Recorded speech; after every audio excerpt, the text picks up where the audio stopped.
I'm now very pleased to introduce the chair for our distinguished lecture and discussion, Susan Padziba, founder of the Padziba Policy Mediation and director of Sacred Lands Project from the Massachusetts Institute of Technology.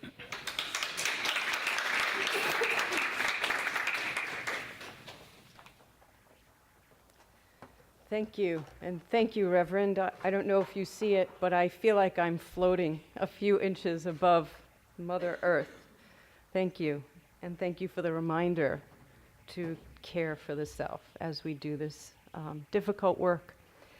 One of my takeaways from yesterday is the thought of greeting 3 times to bring the ancestors, the earth, and the heavens. So I say to you, good morning. Good morning. Good morning. Good morning. Good morning. Good morning. Thank you. It's my pleasure to introduce to you Becky Binnis, who is President of Ambassadors for Peace of West Texas and CEO of Oneness of Life, Authentic and Mindful Leadership Development. Becky.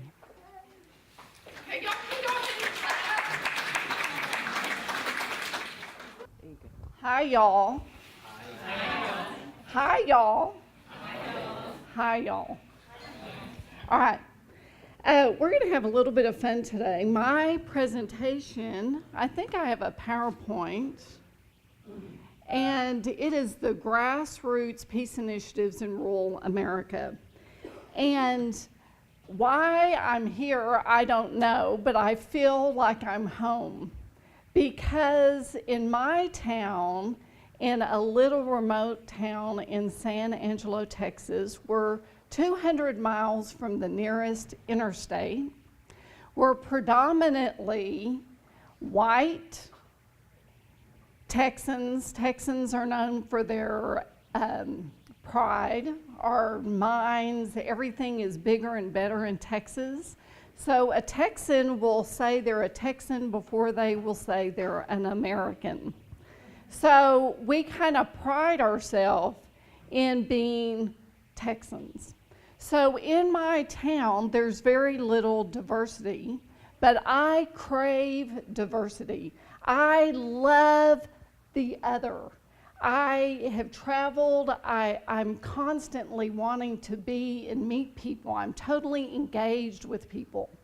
And I didn't realize how weird this was until 9/11 happened.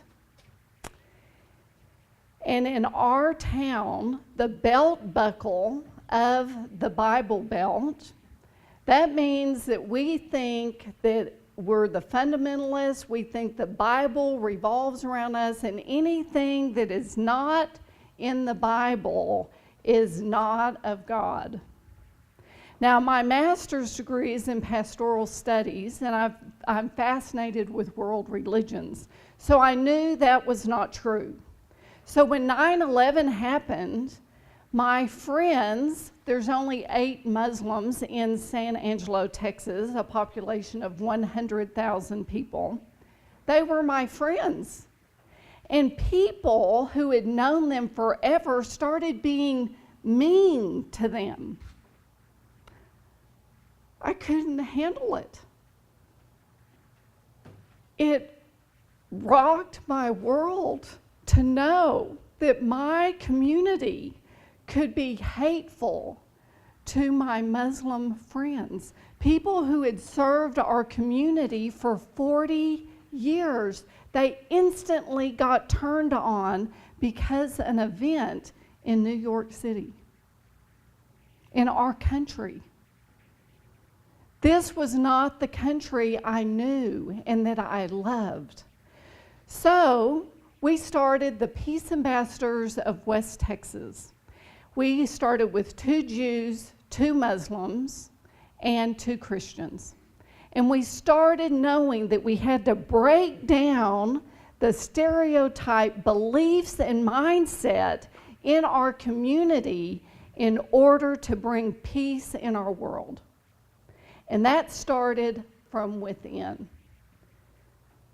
So we started thinking we had to, in order to break any kind of conflict, we have to address the mistaken identity. Our mistaken identity is we were separate from you. We were separate from the rest of the world. We believe as a community, and I think people often do, that who we are is what we believe, what we think, where we live. It's all the labels we have, the degrees we have. We put all of these labels on us. The color of our skin is a label. What we dress is a label. Our economy is a label. So we start labeling ourselves, and all these labels separate us from each other. So we had to offer high-level educational programs in our town to bring the consciousness up and to dispel the myths and the fake information about Islam. We had to enhance the understanding and to start building relationships.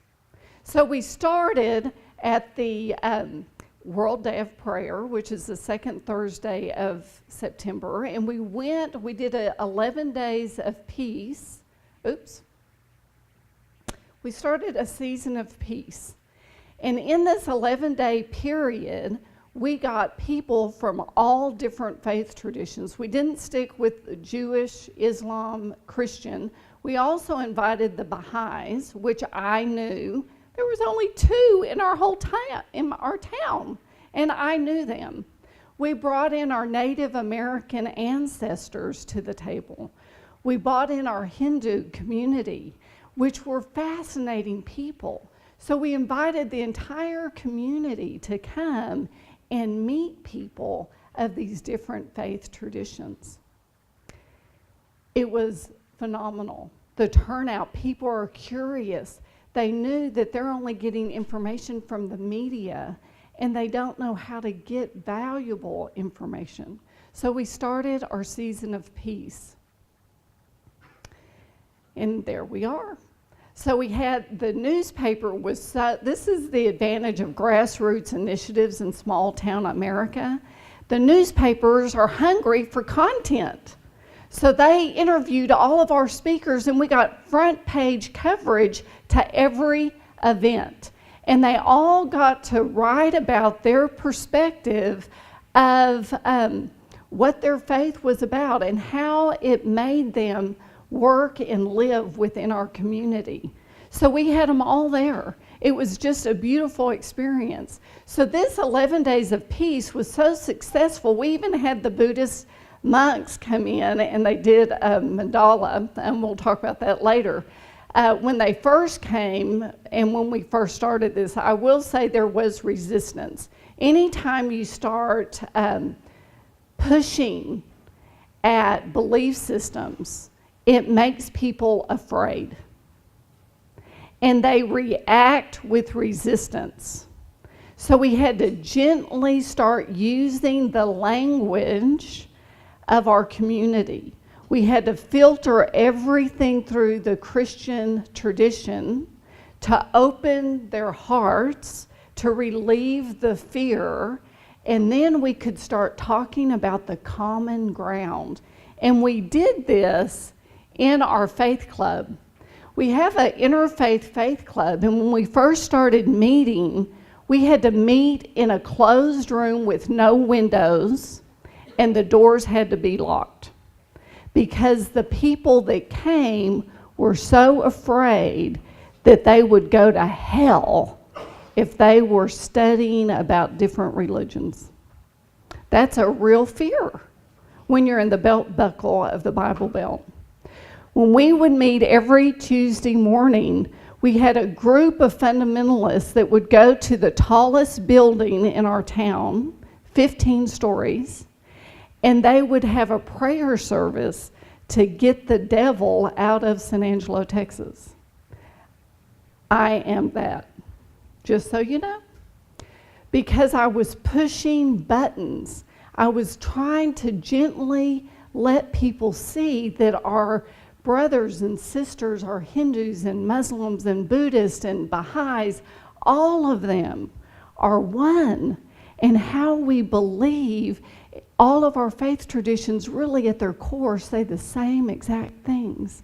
So this faith club was a way to open and bridge the gap. We started reading stories about you and about us, and we became aware that there's other people outside of our town that are doing the same things. So the faith club has been going on for 10 years. We've read over 37 books on all kinds of world traditions, world faith traditions, and we now meet in a church that's all windows. It's like we're in a fishbowl, and no one cares. We have moved from fear into it's okay. Some of our Season of Peace, they always have different themes. This one was reaching in and reaching out. This is where we started talking about meditation. And one of the books we read was 3 Cups of Tea by Greg Mortensen, and it was about Afghanistan and his experience in Afghanistan while 9/11 was going on. We studied this book, and one thing you have to know when you're working through conflict is it's an awareness. I was talking to, I forgot your name, from Syria, but he was like, why were people so excited that when we attacked Afghanistan? And I'm like, we weren't. But because of this book, we understood what was going on over there, and then we had to accept our responsibility as Americans. That was not fun. It was not fun to see that we were the root cause. So with awareness comes acceptance. And then through meditation, we were inspired to take action.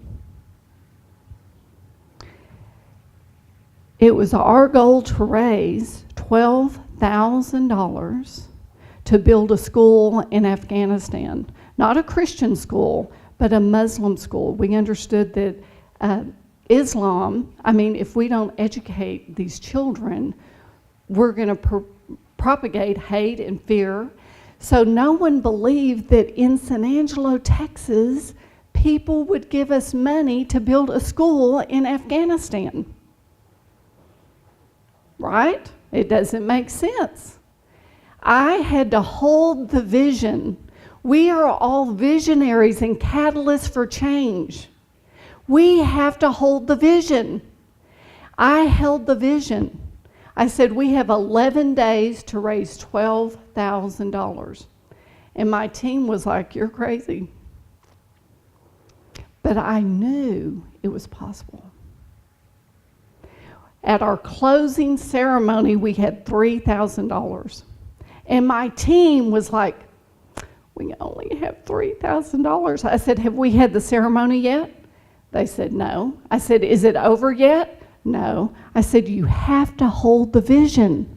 I know we're better than this. While I'm up at the podium, a cowboy, West Texas cowboy that no one knows, came in and slipped us a check. We didn't know how much the check was until I opened it. It was $10,000. So now we are over our goal by $1,000. The next day, we had $4,000 come in, so we raised not $12,000 but $17,000 to build a school in Afghanistan from people in the belt buckle of the Bible Belt. That does not happen. But when you gently let them meet people from different faith traditions and you educate them and you help them understand your role, our role, that we're all one, magic happens. The next one, we said, peace begins with me. We started saying, if you don't have peace in your heart, you will not have peace out into the world. So we focused on looking at inner peace.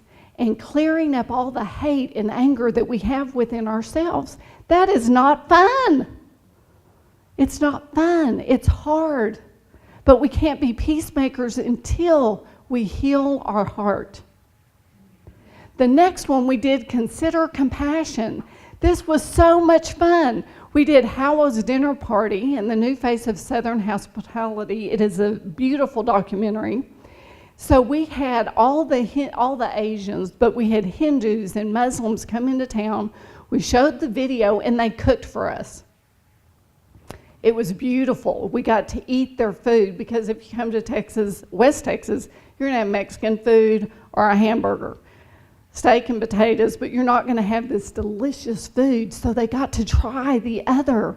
And we had people from different faith traditions cooking from their homes and giving us a meal. For Southern hospitality, we get to the heart through the food. Then we did hiding and seeking. This was a journey of healing from a Jewish perspective. It was a beautiful ceremony. We have a Jewish synagogue. It was one of the, we studied the history of the Jews in our town, and we found out that if it wasn't for Judaism and the Jews that came into our town, we would have no Christian churches. They donated all the land for the key Christian churches in our town. They knew that if we don't bring people of faith into this community, it will be a brothel. I mean, we started, our name for fame is a whorehouse, so what can I say? But the Jews brought in the Christians to set up house. So we had to honor our Jewish community. And we hold public services at the synagogue. They're always the number one attended event that we do, is we invite everybody into the Jewish synagogue for Sabbath. And during our season of peace, it fell during the Eid twice. And so we had the very first public Islamic service in our community. We had over 50 people there. It was beautiful, beautiful. So people got unafraid and they started to see the other and experience the other. We started praying together. The other one is the next year we did Peace Through Forgiveness. We looked at Eva Kor's documentary and we actually Skyped her into our presentation. And she's an Auschwitz survivor, and she talks all about her journey of forgiveness. And it was a beautiful story. Then we went to Reyes Buant. I don't know if y'all remember him, but he was a Muslim in Dallas, Texas, that got shot in a convenience store because we were going around shooting people because they were different from us. And it's his story of forgiveness, and he came and spoke to our community. It was a beautiful experience. He's a beautiful man, but he talked about how his faith tradition led him into forgiveness. Then we had Clifton Truman Daniel. His dad, he's the grandson of President Truman, who dropped the atomic bombs in Japan. We had to look at that. And he came to talk about the forgiveness that the process the Japanese have gone through, for deep forgiveness for us of what we have done to their country and their community. These were hard topics to look at, to be aware of, and accept our responsibility as Americans. And then we had to not only forgive ourselves, we had to forgive the mindsets and the belief that took us there. Expressions of Peace. This was one of our most expansive seasons because it's getting bigger and bigger and bigger. And we had the art museum bring in an Islamic, all the art from Islam, which is beautiful. So we got to see different facets of Islam. Then we had the Buddhist monks come and do this beautiful mandala. And the first time they came, we had front page coverage that we had brought the devil into San Angelo. And this time when they came 10 years later, it was a packed house. People just loved them. They were inviting the monks to stay in their homes. It was just phenomenal. So you can see the process of consistently opening that door, opening your heart to the other. We incorporated the schools, the universities. We did poetry. We talked about religious rhetoric on how it exploits and empowers people. It's just become a huge movement within our community, but it didn't happen overnight. Then, because we don't have a lot of diversity, we got a tour of 35 of us, and we took a bus to Houston, and we did a tour around the world religions without leaving Texas. So we had the professor of world religions from the University of Texas was our tour guide. We went to a Hindu temple and actually had a service there and prayed with the Hindus at the temple. We went to 3 Buddhist temples, a Baha'i center. We prayed at a mosque. We went to the Turkish center, all these different things you can see. And the neatest thing is when we got home, the newspaper said, "What was your biggest takeaway?" And there was this cowboy, cotton farmer, and he had a tear in his eye. And he said, "I can't believe that I ate dinner with a Muslim and they weren't wearing a turban and they didn't have a machine gun." He is forever changed. Everybody that went on that trip, and the newspaper sent a reporter to cover it. They were all changed because the stereotype that we see in the media was shattered. This is what grassroots initiatives do in rural America. We started a peace camp for our children, and we started all this by building great partnerships. We started with the university in town and our local newspaper. They were our biggest partners that really helped move us along. And we also, we had to make win-win situations because we didn't have any money. We still have no money, but things just happen. But the Standard Times, because they have no money, but they needed quality articles, we're all educated, and we volunteered to write the articles for free. And so it was win-win for everybody. Then this was one of our biggest things. The 9/11 memorial was always a Christian-based memorial. So because of the peace ambassadors, they came to understand that not just Christians died at 9/11. So it is now an interfaith and entered by, everybody's included, every race, every religion, and we brought that together so that people would understand. And we also taught them about interfaith prayer that's respected in all communities. And the lasting impact, we still have 10 years, 37 books later. Every Tuesday we have our faith club. We do a Valentine's lunch, which is the interfaith movement where we're all elbows to elbows feeding the hungry, but we don't just feed the hungry. We sit with the hungry and we eat with the hungry so that we can hear their stories. The first year we did this, the hungry got up off from the table and went to a different table. They didn't want to eat with us. Now we all eat together. 3 cups of tea. We did raise the $17,000 in 14 days to build the school in Afghanistan. The Standard Times was so impressed with our initiative, they invited me for 9 years to write an interfaith column. So that's 216 columns that 11 million people reached. This is the big deal. Because the city realized we had all faith traditions in our town, they never considered that. They invited us to start praying at the city council meeting. So we rotate a Muslim, a Jew, a Baha'i, a Native American, a Hindu, a Christian. So these rotate in and out, which is publicly held, and it's on the news. I mean, it's recorded. So we have people who have come together to say, there are others among us, and we are one. Then the last thing we did, I've got bumper stickers for everybody. In Texas, we have bumper stickers that says, "God bless Texas." There's even a song that says that. And there's other bumper stickers that say, God bless America.